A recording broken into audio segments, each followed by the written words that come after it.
My name is Hilary, and I compete every day for badass women. This is the Everyday Competitor Podcast. Each episode features people just like you, winning in their career, workouts, and life just like you want to. All because they've chosen to compete every day. Here's your host, Compete Everyday founder, Jake Thompson. Hilary, what's happening? Welcome to the show. How are you, Jake? It's good to be here. I know. I feel like we probably could have filmed this in person because we don't live terribly far away, but I've known you for years through CrossFit and being members at CrossFit Strong, now Strong Fitness. But I know all of our listeners and viewers want to get to know you. So tell us a little bit about yourself. Yeah. So one, I'm a little disappointed we're not doing this in person too, preferably with ranch water. Yes. I think would have been the benefit. Yeah. Our infamous cocktails. Yes. So I am 35. I'll be 36 in 2 weeks. And I am from Richmond, Virginia, along with my husband, Matt. And we moved here almost 5 years ago to the day that we're doing this interview, which is very exciting and strange to say. But I am a marketing technologist and a marketing strategist for a company called Epsilon. I'm a nerd, self-proclaimed, highly passionate, and very curious. I like to say that my dream title in life is Chief Curiosity Officer. So if there's any companies out there listening that want to pay me just to be curious, call me. What is that what got you into the marketing and technology in the first place with Epsilon, or did you start somewhere else and then jump into this?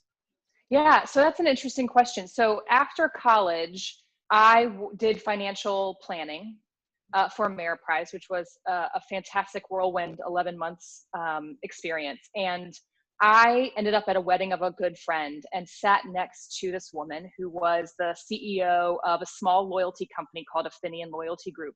And the story behind that is my mom actually was one of the very first employees of Affinion way back when. And she did not graduate from college. She hustled and learned how to play golf so that she could network with men, and found herself as the very first female president of Affinion. And under her tenure, they launched the very first co-brand airline credit card loyalty program. Wow. And so loyalty has been in my bloodstream. Although, to be honest, when Marty Beller, who was the president of Affinion at the time, offered a job to me to come on to Affinion, my mom and I both said, absolutely not. That is my mom's legacy. That is her world. I need to create my own identity. I'm pretty sure I was going to be president of the United States at that point in my mental state. But she really pursued me. And so I did it, and I immediately fell in love. I loved the concept of being able to make people's experiences better, and whatever that meant. At the time, it was running credit card loyalty programs for Bank of America and BB&T and Boeing Employees Credit Union, and hearing what they wanted and what they expected in order to be rewarded and to feel loyal to a brand. And that was how I got sucked in. And it was kind of on the point side, but my passion, my curiosity for that really grew. And so now it's really the entire customer journey and how you can meld technology and all the amazing things that are going on in that space, and how you can make it actually create stronger human bonds and bonds to loyalty programs or to brands. So that's kind of the story of how I got to Epsilon. I'm fascinated by that because a lot of the loyalty journey is about the stories. The stories that brands are telling customers, the stories customers believe about the brands. The unique aspect about that, or non-unique aspect about that, is we all have stories we tell ourselves every day throughout our lives. It influences our beliefs, our actions, the things we do, how we interact with people. How would you say, because you and Matt both packed up, moved to Texas, you started kind of a new story, new journey here in Texas. How would you say your stories changed coming here almost cross country, roughly, for a new home and a new start, very different than Virginia? Very, very different than Virginia. Although still Southern, I would like to say that Texans like to think Texas is the entire South. I said y'all before I got here. I think one of the most exciting, and it was one of the scariest things, I came home to Matt one day, and I was actually doing a startup with several of the people I worked with at Affinion. And I came home and I said to Matt, I have an opportunity, but it would mean Texas. And would you be open to that? And I expected like weeks of us discussing it. And it was a 10-second conversation. He was like, absolutely. And I was like, well, that is so my husband's personality. Very And much. so we packed up, yeah. And I was so involved in the Richmond community, both through my alma mater at Sweetbriar College. I was the president of our alumnus society there. And I was in countless nonprofit organizations, and that's where I was born and raised. And so I was go, go, go all the time. And moving to Texas actually allowed me to wipe the slate clean and actually figured out who I would want to be, not who I just ended up being. And that for me was a really challenging but exciting time of figuring out when I wanted to say yes, being comfortable when I said no, and challenging myself to push the boundaries of the person I always in my head knew other people wanted me to be for the best reasons for myself, but figuring out who I wanted to be in that process. So Texas, for a lot of reasons, kind of embodied that fresh start. And I am so thrilled with where that challenge and that uncomfortableness led. I love that. And one of the things I want to hit on that you mentioned is about making the choices on who you wanted to become, not just kind of who you found yourself being. For a lot of people watching or listening, they may not have the opportunity to move like that and start over, but they can take the same actions, same small steps in their own day-to-day life to start making the changes, whether it's friend groups, maybe it's the activities they entertain and are involved in, or maybe it's the content they're consuming between Netflix, books, podcasts, wherever. What are just some small, easy things that you did when you got to Texas that helped you identify who you wanted to become and then slowly inch toward that? So there is actually another podcast on NPR, and they did this project called the Bored and Brilliant Project, which I would highly encourage you to check out. But it has, I think it's 28 or 30 days of things that you can do that kind of spur your creativity or clear your mind. And one of the things for me was carving out very purposeful time to think. So when I first started, I think it was just taking a 10-minute walk. And that has kind of progressed. And to be honest with you, for the listeners that are also highly career driven or ambitious, I found this to be even more vital to kind of clear yourself of kind of the business as usual clutter and chaos and fire drills, and be able to think about all the different stories and data points going on in your life. I also think for me, spending time with almost no dedicated schedule for a solid year was vital. So for me, and I think you can do this without kids, with kids, I'm sorry, and with a challenging career, but not being on a nonprofit, not having said yes to repeat groups of people, being able to choose what you do in the moment helped me. That was something that I did that I am personally really grateful for. And then for us, it was finding the thing that would push us to be better. And at the time, that meant giving back to our health. And for us, it became CrossFit Strong. We met a community of people that were so diverse and phenomenal at cheering us on. I mean, that was where we met. And being able to find all the experiences that we had never encountered. Last year, my husband and I said this was the year of the yes. And any trip that was offered to us, we took.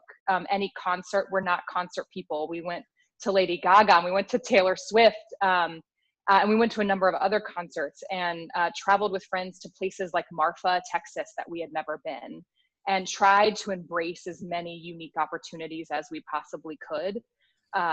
That was really helpful for us in finding brand new things that we didn't realize that we would enjoy. I love that. And thank you for sharing that and your transparency in that journey for you. One of the things you mentioned is being very career driven. And we've had a lot of content recently on the show or on the blog about ways you can compete for your career. How are you leveling up? What is a way that you love to compete for throughout your career to constantly strive for more, not only with your team and the audience you're serving, but for those long-term goals? So I spent a lot of time thinking about this, anticipating this question coming up. And I think being in your mid 30s is such an interesting time to talk about how to focus on your career and this concept of being curious. Because I think in your 20s, you get to kind of throw the spaghetti against the wall and be curious about anything that comes your way. And you should, right? You're exploring where you're good, where you're weak, where you're seeing success. For me, I've now been in this field for 14 years and I've landed purposefully, but in a place where I found success and I have a big team and I love what I'm doing. And curiosity for me, competing for my career means remaining curious, but being more focused in that curiosity. So are those things going to get me where I want to be? Running my own loyalty program for a major brand, or running on the vendor side all of the client operations and strategy, right? So I try to focus and force myself to always be pushing this myself. And actually, a little plug for the Compete Everyday book club here, but we're reading Pound the Stone. And I have to tell you, I started reading it and I was like, oh my God, like I rolled my eyes. I was like, this is so basic. Why are we reading this?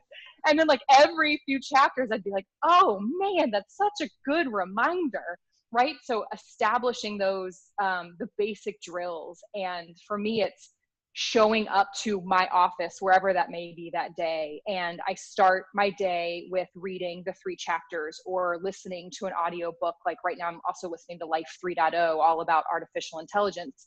And always trying to find a topic in that space that is really interesting. I think the other piece is finding mentors early in my career that would help guide me to the next best decision was very important. And I've benefited a lot. I'm also at the point in my career where they can't necessarily answer that question for me. I actually have to go out and be more proactive to say, I've brought this value. It is time that I get to be compensated or rewarded or have an opportunity outside of a standard job description. And so it's time for me to kind of take more ownership in that. And so that's really something that I'm thinking a lot about now and figuring out through informational interviews and networking, what are the skills that I need that I don't have? Where is the industry going? So that even if X skills exist in my next desired job, those may not be the skills that are there in 5 years. And how can I start to develop new skills that would better align with future and not today? I love that. And that's so incredibly important for anyone listening, regardless of industry, profession, of looking ahead and starting to build those skills. We just had James Leith on the main podcast with Compete Everyday Podcast, episode 2, and he talked about when an opportunity comes along, you're not ready in that moment unless you've been preparing for it. And so the importance of preparing years out for those opportunities is so crucial for all of us, because whatever we plant today, we're not harvesting tomorrow. It's a year, 2, 3, 4 years from now. All right, Hilary, I got a question. For everybody watching, what is one thing in the community you want us to know about you? This is the one question I was like, I hope he doesn't ask me that one. The funny answer is I am an endless pool of dad jokes. It's ridiculous. I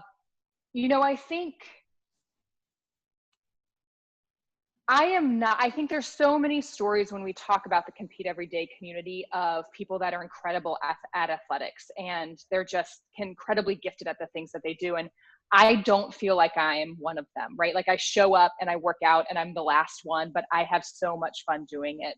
And I want the Compete community to know that I will always drive for all of us to support each other in whatever way that means. And a lot of times competing every day is not about athletics, right? It's about competing for who you are in all of the facets of who you are and how we challenge each other.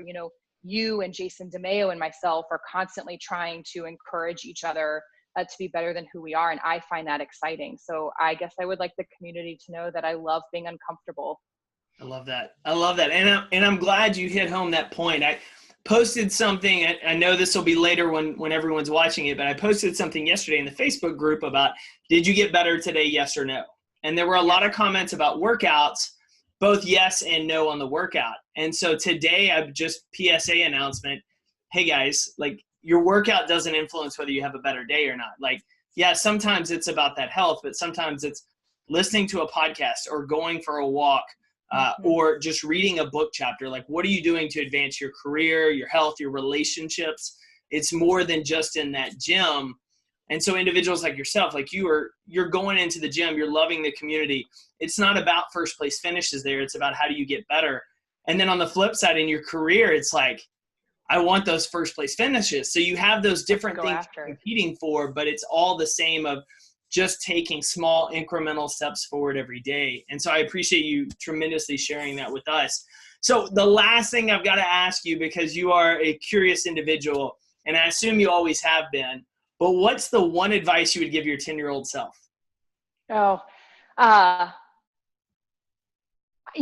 was such a goody two-shoes, and I was very curious, but I was a huge perfectionist. And so I would tell my 10-year-old self to settle down, to get comfortable knowing you don't have to be perfect, and that you're going to disappoint people, and that's going to be okay as long as you strive never to disappoint yourself.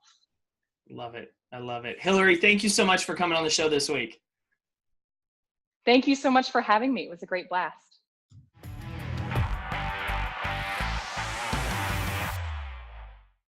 My name is Hilary Cook, and I'm an everyday competitor. Thank you for listening to the Everyday Competitor Podcast. Visit www.competeforyour.life to learn how you can get connected with other competitors, contact the show, and find free resources to help you compete every day in life.